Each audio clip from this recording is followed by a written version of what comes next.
But don't put the recorder on. The people outside of Tauranga that like hearing the message don't get it.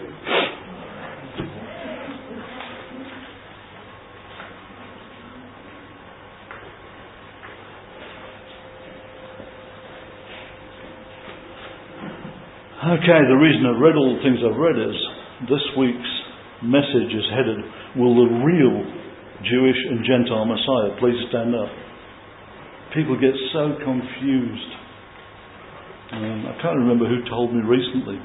They were talking about something in Israel, in the newspaper, that there was big headlines that the churches have finally realised that Jesus didn't have blonde hair and blue eyes. Shocker. Like we never knew. But I was thinking, a lot of the people in Israel need to know that. Need to know he's not a Gentile. Whatever. He's a Jewish Messiah. Born in Israel to a Jewish mother and a Jewish father, and actually inherited the title King of Israel. You don't get much more Jewish than that. And when he went back up to be with the Father, do you think he changed all that and renounced all that? No. He's still sitting on David's throne. He's still the King of Israel. The Egyptians, as we know, worshipped many gods. Numerous gods. The Greeks worshipped an unknown god. The Romans worshipped Zeus, and many others, including Caesar himself, who was the sun god, the living sun god, which is why we have Sun Day. The Mesopotamians worshipped Sin or Nana, who was the moon god. Today they worship Allah, who's still the moon god. And many groups today worship thousands and thousands of gods. They worship trees and branches and fish and animals and statues and dead saints and you name it, they worship it. Mother Earth. Mother Earth, yeah.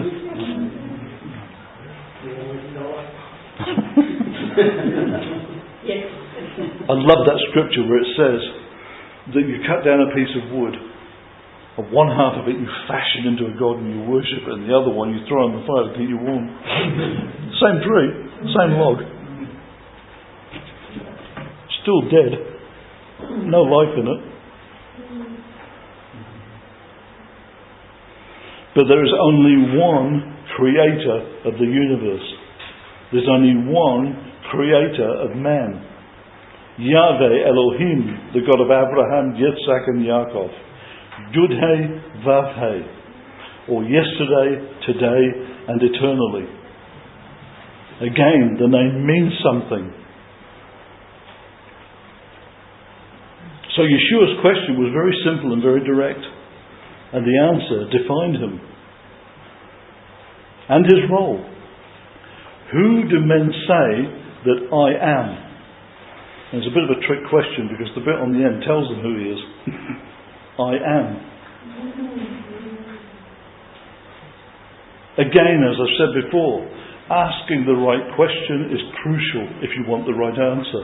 The reason people don't get the right answer is because they're asking the wrong questions.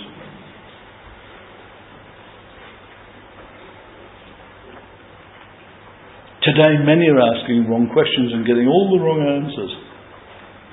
So what is the answer? Is he the Greek, Gentile, baby Jesus, celebrated at the Roman Mardi Gras on December the 25th? Or maybe he's the Roman crucified Italian Jesus, still celebrated as hanging from their pagan cross. Never came down off it according to them. They still celebrate him still there. I remember a lady, Italian lady from America. She works in Mir Shirim, very quietly, very secretly.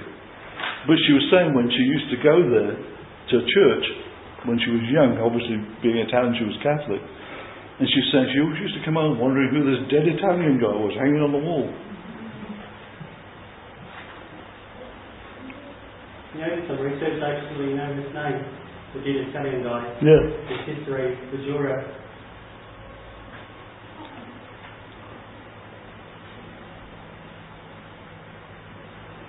So, They're still celebrating the guy hanging from their pagan cross that he was never on. Because it wasn't a cross. They didn't do it that way. It was a stake. Or is he the subordinate son of the Queen of Heaven? If she's the Queen of Heaven, what does that make him? The Son.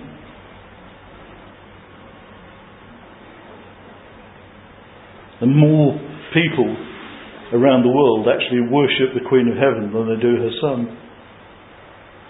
Or is he just another subservient prophet acknowledged in the Quran? Is he a deluded, troublesome rabbi in whose name the Jews have been persecuted for 2,000 years and accused of deicide, murdering God? Which, until the 1960s, was still in place.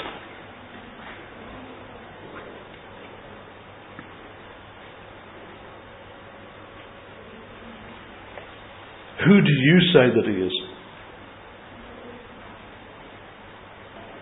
His own Talmudim answered the question by repeating rumours that have been spread around the city, saying, well, some say that you're Yochanan, the Immerser, and others Eliyahu, and still others, just another one of the prophets.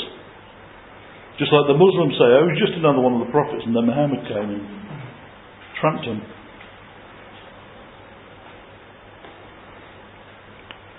So he actually pinned Kepha down after hearing all this, and looked at him directly and said, but who do you say that I am? And that's what he's saying to us today. Who do you say that I am? Who do you say that I am?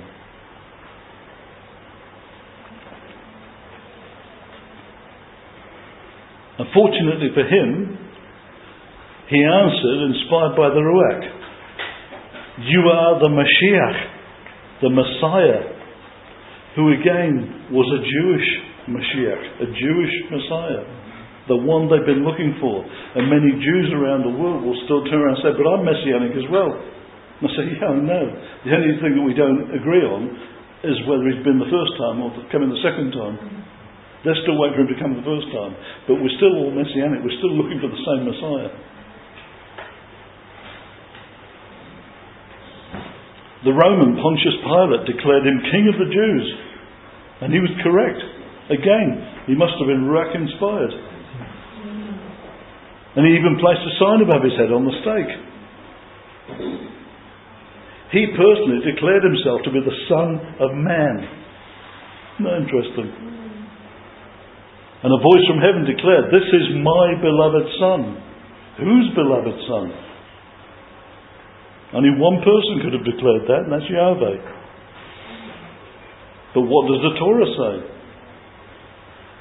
In Yeshayahu and Mattiyahu, he is the servant who will establish justice on the earth. And it describes him as not well formed or especially handsome, that he was despised and avoided, a man of sorrow, acquainted with grief, wounded for our crimes, crushed for our sins. Emmanuel, God with us. And in Micah and Mattiyahu, he is the king, the hereditary ruler of Israel.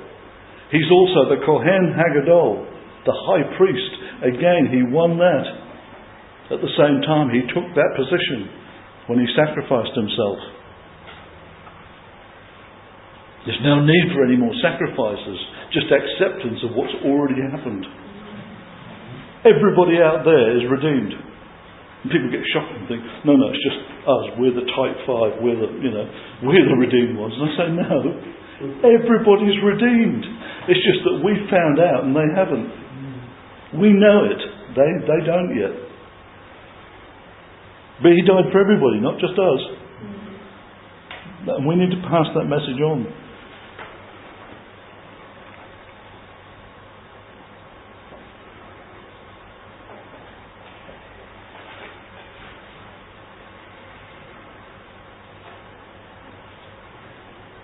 He's the prophesied, promised Messiah. He's a kinsman redeemer whose origins are far in the past. In fact, at the creation of the beginning of time. And again, I've taught it before.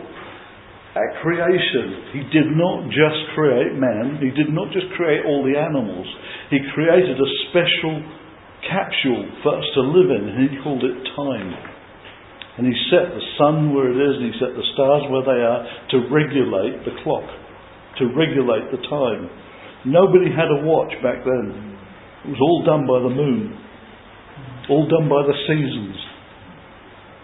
And He put that in place to regulate time.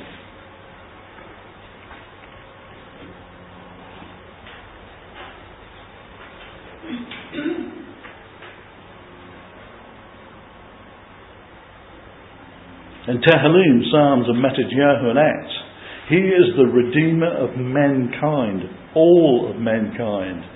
The rejected cornerstone. He was then and He is now. Many, many people still reject Him as the cornerstone. If you reject the cornerstone, you've got nothing to build on. Throughout the Tanakh and the Brit Hadashah, He is the second Adam. He's our advocate, the living vine, heaven's bread, mankind's shepherd, our counsellor, the first and the last, the Lord of lords, the King of kings, the resurrection and the life, our restorer. He is the way, the truth and the life, the gateway, the shepherd, the lamb, the rose of Sharon. He is the light of the world. He's the living Torah, the living word.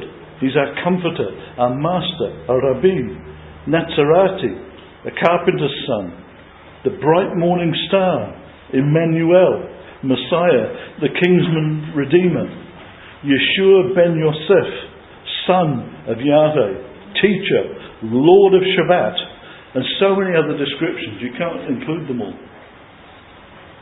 How much clearer could He make it? A blind Sherlock Holmes could have found out who He was.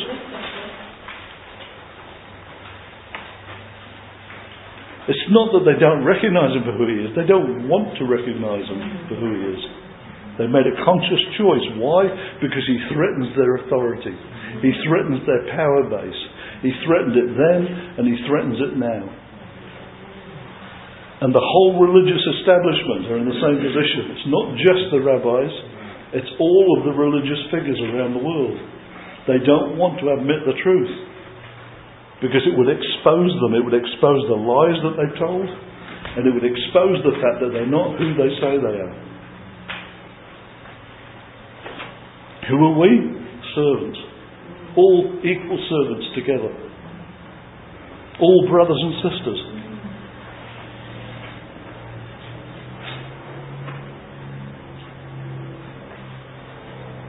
And yet we still come back to that same direct personal question. Who do you say that I am? Am I just an insurance policy that's tucked away for a rainy day? A lot of people say, I'm saved.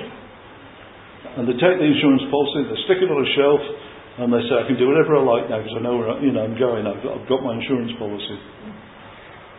The Isle of Man. We went there when we established Christian radio. And you will see on all the gravestones on the Isle of Man, they've got a cross and they've also got the pagan symbols. They've got a bob each way. One way or the other, they're going to be okay. And it's like that in a lot of places. It's like the Romans.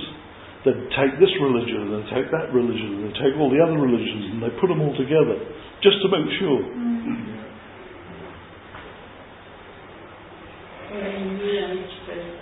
Yeah. Is He a handy ATM that you can go to when you want something? Most people treat Yahweh like an ATM. I need some money. I need a new car. I need a new house. And we just put it in and expect Him to pop it out. It's not who He is. He's not Santa Claus.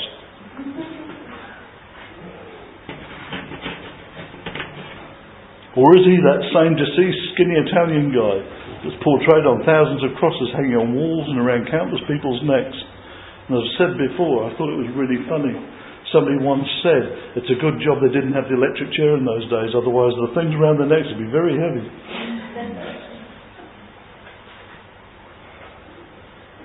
But to most people, He's the tiny, tiny, non-threatening baby in the cowshed. They'd love to keep him there because he's non-threatening. He's just a little baby, and he's nice, and we can go and, once a year. But he's not really the ruler. He's not really the king. He's not really, don't have to obey him. He's just this little baby. He looks nice with all the animals around him, and we actually go to see the animals more than him anyway. And that cowshed started the whole Christ Mass present industry. The reason for the season. He's not the reason for the season, Cash is. And unfortunately, it's the wrong season at the wrong time of year anyway. Like I say, the 25th of December is when the sun was supposed to rise again, the new sun was risen again, and it was also the Roman Mardi Gras. You see all these Mardi Gras around the world. December the 25th when the whole Mardi Gras thing started. And most of the stuff you see in the Mardi Gras is to ward off evil spirits. That's why they wear all these bizarre costumes and masks and things, and do strange things like get 12 children there, and these things dressed in devil's masks and things like that will leap over them. And the one with the most power is the one that can leap over the most children. And the people willingly lay their children down for these guys to jump over the top of, wearing this devil's mask. So guess who they're being dedicated to?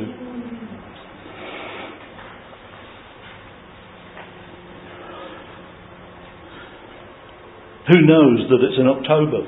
It's at Sukkot that he came, and at Sukkot he's going to return.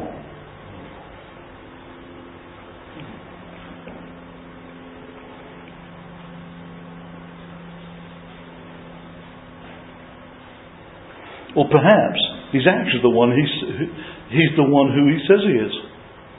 Maybe he's actually Yeshua, my redemption, HaMashiach, the only procreated son of Yahweh, Elohim.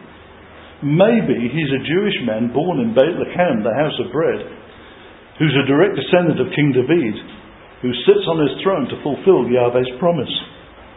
Maybe he's our kinsman redeemer, who became the Pesach lamb, who was sacrificed on our behalf and constantly intercedes for us before the throne.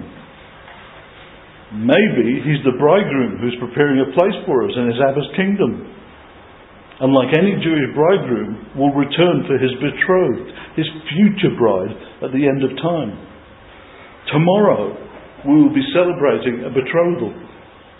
And after the betrothal, we'll celebrate the marriage. The only difference between the betrothal and the marriage was consummation. And so, when Yosef was with Miriam, he was betrothed to her.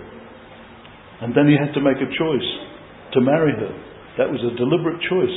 But as a betrothed woman, she was still, to all intents, like a wife, except they hadn't consummated it yet, as it says there. They didn't until after Yeshua was born.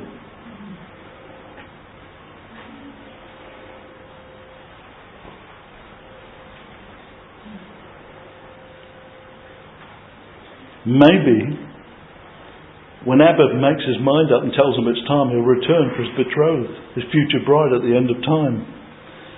Will there be an end of time? Yes. He created the beginning of time. And when he's ready, he will end time the way he started it.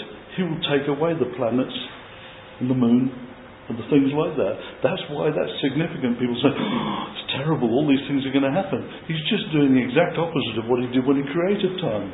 He'll take away the measurements of time. Once he's taken away the measurements of time, we will have eternity. The clock's getting a long way ahead towards the end of time. The time of the Gentiles is coming to an end. And the time of Jews that was prophesied is starting to happen. It's starting to rise up. Why? Because he holds us responsible to do what he tells us to do. We have a responsibility as Jews that is different from the responsibilities of Gentiles. And he's saying, I want you to stand up and do what I've called you to do.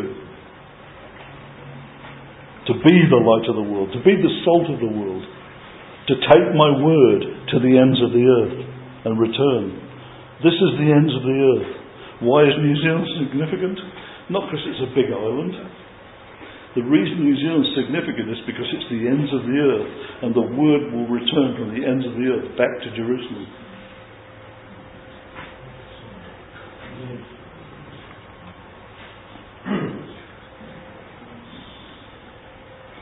Then and only then will he take his rightful place with us here on earth in Jerusalem, ruling the nations from the new temple that he'll bring with him, the home that he's prepared in the new Jerusalem. Who are we? We're his body here on earth. We're the grafted and regrafted branches of his olive tree. People say we're grafted on, but as a Jewish man, I'm regrafted. It's different.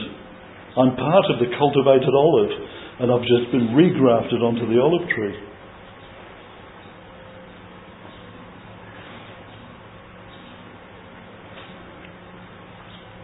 We're his appointed ambassadors that represent his kingdom by portraying and living his lifestyle, his teachings, his principles, as we walk and talk with him minute by minute in a daily, intimate relationship. And we've understood and we've learned that it's not just about talking to him, it's more about listening. We should be doing a lot more listening and a lot less talking. Be a lot more productive. I know what you want to do. And he'll just wait patiently for me to finish. And he'll say, right, are you finished now? And I'll say, yes. He says, right, now let's do it my way. He's always been like that with me. He's always done like that with me. But what about this? But what about that? Don't give me choices. Well, the first things he ever said to me was, don't give me choices. Either of those may be right, but I will not be given choices. I'll tell you.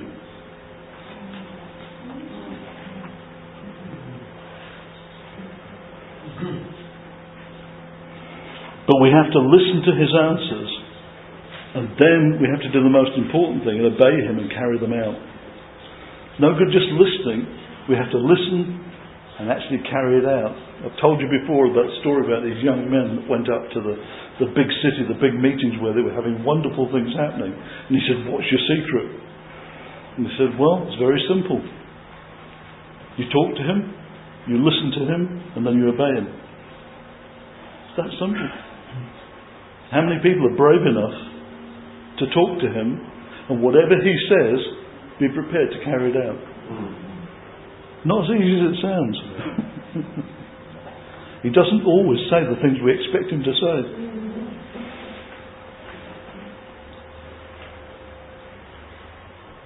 Is he the one and only way to a restored relationship with a loving Abba? Is he the firstborn among many brothers and sisters? Is he our cornerstone, our firm foundation, our healer? Is he the one who will wipe away every tear from our eyes? Is he the one who opens the eyes of the blind and makes the lame walk? Removes the burden of oppression and sets us free from lies and corruption? Is he the author and editor of our trust? Is he the beginning and end of every question and answer? Years ago, people used to have all these signs all over the cars and all over the place, and it's got, Jesus is the answer. And some very witty person put underneath it, but what's the question? And I struggled with it for a while. I prayed about it, and I felt I had to turn around and say all of them. Doesn't matter what the question is. He's still the answer. He's the answer to every question.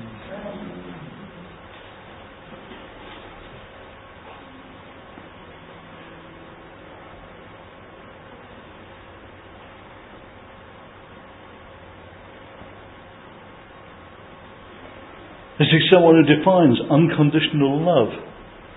How? Because he is love. Love is not something he does. Love is what he is.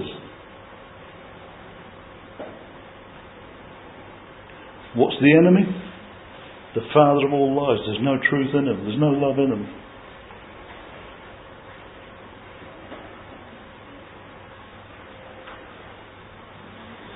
In the beginning, Abba walked in the garden with Adam. But then sin came in and corrupted the earth. And Adam had nobody to blame but himself, no matter how hard he tried. But then sin came and corrupted the earth. And since then, Abba has had to find ways of interacting with us that wouldn't either overwhelm us or destroy us. He simply cannot come to us face to face while sin reigns. He can't stand in the presence of sin. Because if he did, everything around him would be destroyed.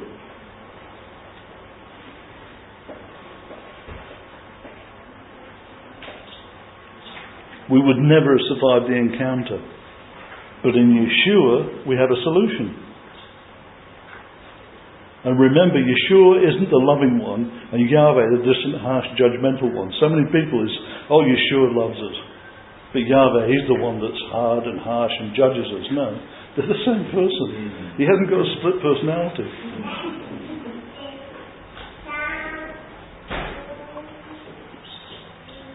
They're the same ones. They're the same nature, the same forgiveness, the same righteousness, the same love, the same ahava. Yeshua said, if you've seen me, you've seen the Father. Not physically, but spiritually. Why? Because Yahweh is spirit. So again, Selah, pause, reflect. Who do you say that he is? How do you interact with him? What kind of ongoing relationship do you have with him? Is he just an occasional visitor? Is he a frequent visitor? Is he an invited resident? Or do you just go and visit him once a week at his house? That's what most people do, that go anywhere. They visit him at his house once a week, and then they go home and do whatever. Does he go to work or school or shopping with you? Do you take him with you when you go? Do you invite him on trips and holidays? Have you introduced him to your family, your friends and your neighbours? Or is he a secret? Do you share your most intimate thoughts and dreams and desires with one another? Him with you, you with him. And the answer to this will define who he really is to you. And how you reflect him to others who know you.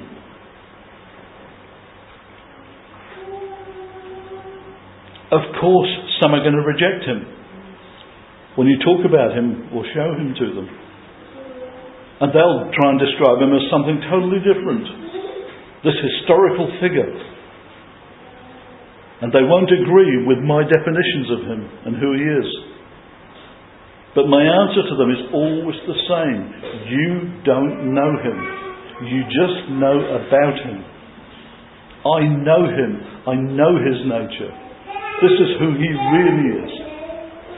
As I said many times before, if somebody came to you and said, your father is this, that and the other, you turn and say, no, he's not. You don't know him the way I know him. That's not who he is. That's not his true nature.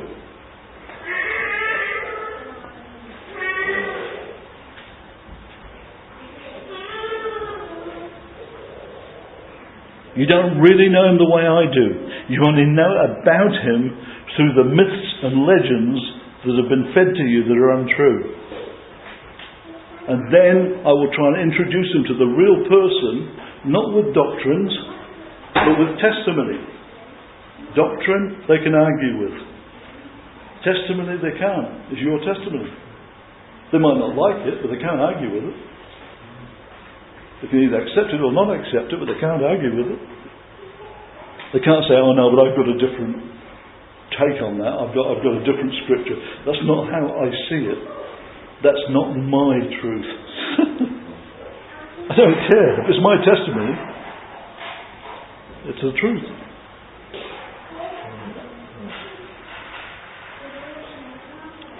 So then I introduce him to the real person, not some fictional character or so-called celeb who's been maligned and misquoted for centuries, like a story in some women's gossip magazine, who believe what they read because they don't know him, they don't know the truth.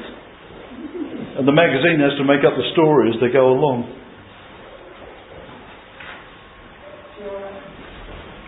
Why, like a lot of journalists, they'll turn around saying, why spoil a good story with the truth?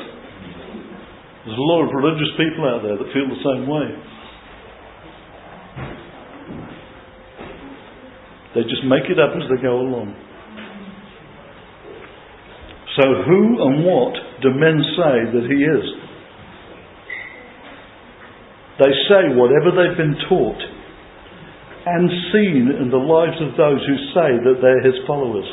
That's the sad part, is they see the people that have been teaching them whatever they've been teaching them, but more importantly they look at their lives, and from that they read who he is and what he is. And in most cases, they're not a reflection of him. Often, like most religious people, they're hard and harsh and judgmental. And that's not who he is. That's not what he is. So many people say that I'm his earthly representative.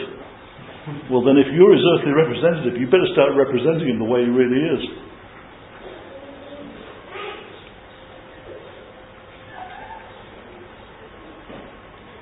Talmud, it is way overdue to set the record straight. Way overdue. And to introduce the real Jewish Messiah. It's time for us to cause the real Jewish Messiah to stand up. You know those programs you used to have years ago? And you get 3 or 4 people come along and they say, I'm the airline pilot, I'm the airline pilot. And whatever job. And they'd all have to give a story and be able to answer questions. And then at the end of it all, they had to decide who was the real pilot. This is time for the real Messiah to stand up and say, I'm the real Messiah. It's not these other guys that you keep getting pointed to. I'm the real Messiah. I'm a Jewish Messiah. If that upsets you, it's who I am. You can't argue with that.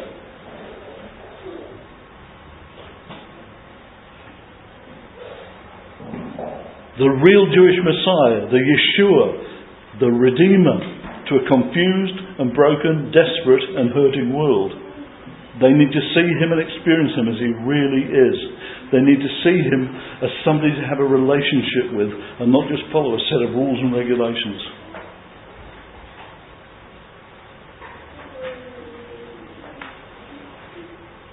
He's Emmanuel. He's God with us. He's the promised Messiah, the provider of everlasting life and forgiveness from sin, who sets all prisoners, Jew and non-Jew, completely free from sin and slavery, and guides them straight into the arms of a very patient, waiting, loving Abba, who also wants his children to come home and have a relationship. How many people here who've got children and you would just love for them to come home so you could have a relationship with them again and heal some of the breaks in the relationship that you have with them? If you feel like that, imagine how he feels. So shalom chavarim. Shalom friends. Shalom.